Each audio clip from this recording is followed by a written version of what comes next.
MMP अहाँ के अपन गीत संगीत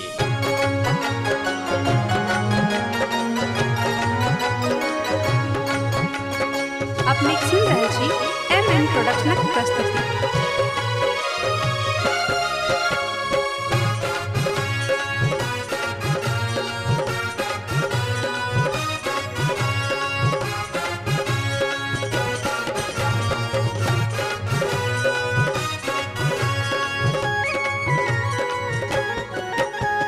विश्व पटल पर हमरा सब हक, विश्व पटल पर हमरा सब हक, अनमन मुकुट समान छै।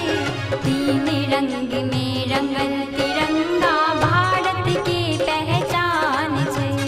तीन रंग में रंगल तिरंगा भारत के पहचान छै।